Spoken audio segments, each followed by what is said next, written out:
बिस्मिल्लाहिर्रहमानिर्रहीम। हसरत लाशारी ऑफिशियल तो एक बारी वल हसरत लाशारी थोड़ी बारगाह च हाजिर है। दोस्तों मैं अपने घर आया वदा अज दिल थींदा पिया कि थोड़े नाल थोड़ा जिहा अपने इत्थों दा इलाके दा कोई थोड़ा जिहा माहौल थोड़े नाल शेयर करूँ। ये कुछ सारियां निखड़ियां हुई गई और सामने देर आगे तुम देख चुके वे बड़े जानवर खड़े थे। ये साडा पोल्ट्री फार्म जड़ा हूँ शुदा अपना बहरान का शिकार है, खाली खड़े थे। हूँ तकरीबन असा को पट छुड़े सूँ। ये सारे काम का हूँ कोई नहीं, क्योंकि साडा सारा फोकस हूँ थी गया डेयरी फार्मिंग वाले पासे या वल बाग वाले पासे। ये ज़मीन खाली पई है, इतना सैलेज वास्ते मक्की रहे सूँ।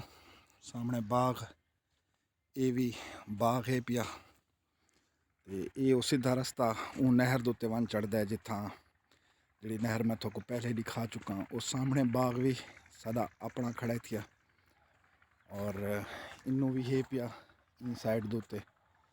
माशाअल्लाह खूबसूरत माहौल, आबो हवा और साड़ी जी इतों लइए दी खास तौर जी मेन खूबी है कि इतों का जड़ा साडा पानी है वो माशाअल्लाह बड़ा ज़बरदस्त है। ज़राई लिहाज नाल भी और पीवन के लिहाज नाल भी, और पानी काफ़ी उच्चे भी हैं कि तुसा यानी कि इतना बोर 120-140 फुट के उत्ते करा के 16 का पीटर ला के या 24 का अपनी इस्तात के हिसाब नाल तुसा पानी जड़ा ना कढ़ सकते। ये बाग है फलूटर मौसमी और सरी इतना काफ़ी इन टाइम फायदे वाला दरख्त है पिया जड़ा साडे कोल थींदा है। टाली पहले थींदी है, किकर भी थींदा है, लेकिन सरी ज़रा जल्दी सरी और ये बखेणा जड़ियाँ खड़े थे सामने। ये भी साडे कोल जड़ा ना काफ़ी अच्छी इंदे सही तरीके नाल यानी कि कामयाब। सामने बाग सारा माशाअल्लाह वो भी नज़दीक लग आया है।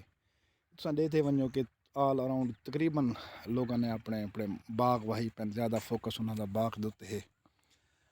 और अल्लाह का शुक्र है कि थल आबाद है, थल अपने जोबन के उत्ते है, थल थल नहीं रहा हूँ थल ही। अगे मैं तो दस गया कि साढ़े इन्होंने रकबियां की बाय जड़ा है वो तकरीबन विहाड़ी मुल्तान के मुकाबले आ गई है।